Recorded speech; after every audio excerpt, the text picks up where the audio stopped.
This week's stabbing attack in Sydney has again thrown a spotlight on Australia's ailing mental health system.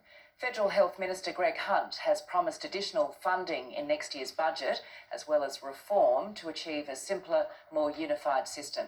To discuss that, we're joined now by psychiatrist and former Australian of the Year, Professor Patrick McGorry. Professor, good morning to you. Good morning, Georgie. Many believe it was the decision to de-institutionalise treatment for the mentally ill back in the 1980s that has left the system broken. Obviously, there's also been a growing incidence of mental health in this country. What are your thoughts? Is that where things began to unravel? Yeah, I think you're right. I mean, at the time, I was training in New South Wales at the time, and it was seen as a great reform, and it was definitely needed because those old institutions were terrible places. But it's been the biggest policy failure, I would say, in social policy in this country over the last 20 or 30 years, because governments have completely failed to build the community mental health platforms of care that were absolutely essential if closing all of those beds was going to work. Now, we don't want to build new institutions and thousands more beds, but we do need to build modern platforms of care that support people in the community so that tragedies do not happen. And you know, we're seeing 3,000 suicides a year, not just these celebrated homicides, these tragedies that have happened in recent times as well, but the suicide toll is huge, and the Prime Minister quite rightly has called that out and said we have to have a zero suicide target, but that's only going to be achieved if we build dynamic, responsive, caring systems of care in the community where people live. Who is falling through the cracks?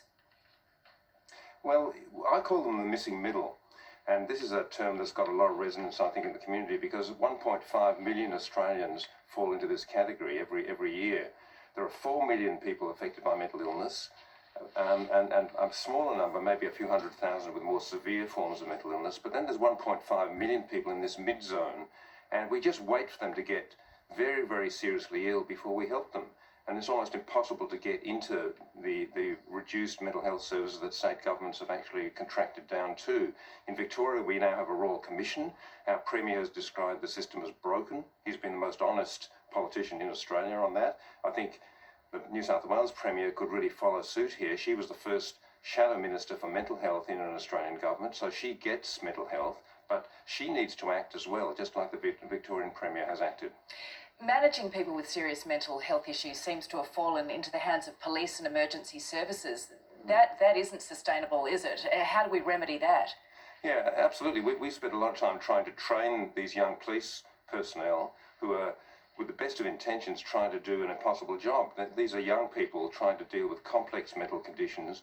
They shouldn't be in the front line. It should be mental health professionals at a much earlier stage dealing with these problems with the backup from the police, but not with the police just left holding the baby, so to speak. And Professor, what do you make of Health Minister Greg Hunt's plan? Does it go far enough? Well, I've got a lot of confidence in Greg Hunt as the Health Minister. He's responsive.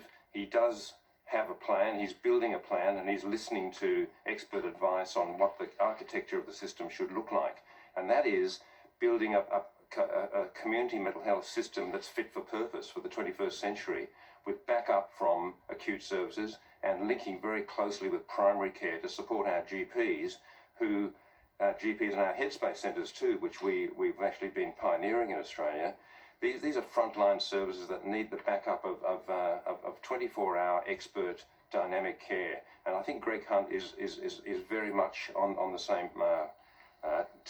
platform here with that sort of vision. He's developing that vision with Christine Morgan, with the support of the Prime Minister and the Treasurer. I've never seen such a combination of support in federal politics before, that the Prime Minister, the Treasurer and the Health Minister are on the same page. We have the Productivity Commission inquiring into the underspend of mental health.